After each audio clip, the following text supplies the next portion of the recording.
Hey guys, it's the House Hacking Mom. Today I'm going to show you how to make my super cheap whole chicken recipe. This whole chicken came at 95 cents a pound, and so the whole thing was only $6.04, and this will easily serve between 8 and 10 people. And all of these ingredients, between the butter, the onion, the lemon, and the whole garlic bulb, all of those ingredients add up to about 70 to 90 cents per serving, depending on how you are going to serve it.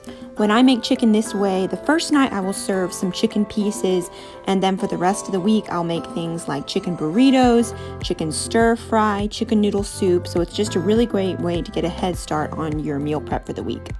So you'll have seen that I started out with 2 tablespoons of butter that I went ahead and melted, 1 onion that I am just slicing, not bothering to chop it, 1 bulb of garlic that I just sliced completely in half, 1 lemon, and 1 teaspoon of dried thyme. And if you have fresh thyme in your garden, that's even better. It's winter time right now, so my thyme did not survive.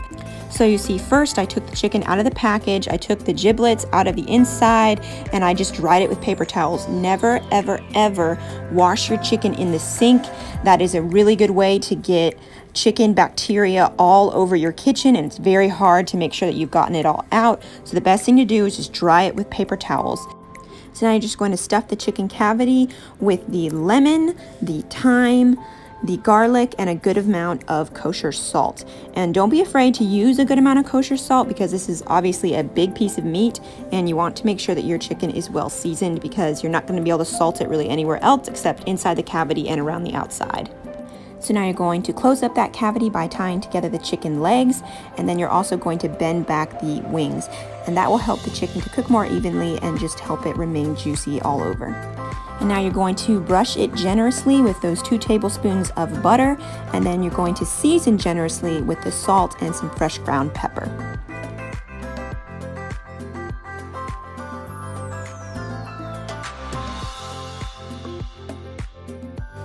Turn the chicken over and repeat the same thing on the other side.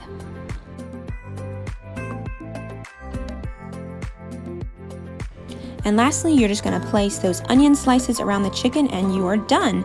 So that was super quick. This is going to cook at 425 degrees Fahrenheit for about an hour and a half. You want to check it around an hour and 15 minutes and check the breast and make sure it is registering above 165 degrees Fahrenheit. So now I'm going to go ahead and remove this chicken from the roasting pan and put it on a cutting board and just let it rest. You can let this rest for up to 30 minutes, and that way you know it's cool enough to handle. And now I'm going to show you the easiest way ever to make gravy and to keep your mess very small. So to these wonderful chicken juices, I am just going to add about 1 tablespoon of flour and whisk it in, and that is it. Sometimes I'll add a little bit more water if it gets too thick. After the chicken rests, it also usually releases some more juices, so I'll add those in as well. But just look how easy that is, guys. It is just the simplest gravy of all time, and it always tastes super good, and it kind of helps to clean your pan up as well. And that's because this came from a super hot oven, so it's able to cook the flour just as is. And you can of course strain this if you prefer smooth gravy.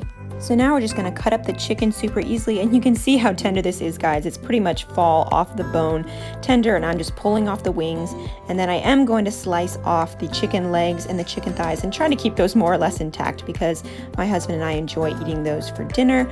And to do that, you kind of just follow the natural anatomy of the leg, and you're just going to whittle around with your knife until you find that joint. And once you have the leg quarters separated, you're going to look for that fat line and just slice right in between there to separate the drumstick from the thigh. And then we'll just turn it around and repeat on the other side.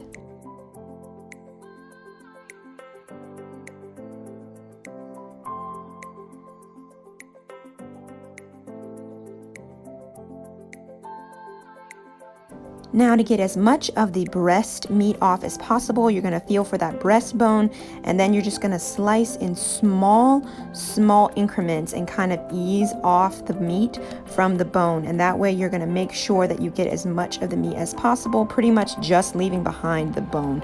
And of course, make sure you do not throw those wonderful chicken bones away. You can use them to make the most wonderful homemade chicken broth.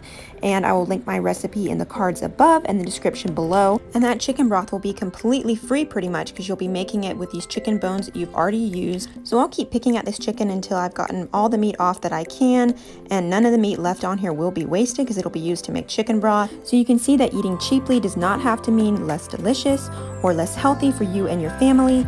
Again, I'm the House Hacking Mom. Thanks so much for watching. Please make sure you subscribe to my channel and like this video. And I promise if you follow this recipe with some proper planning, it will carry you through your whole week. Enjoy!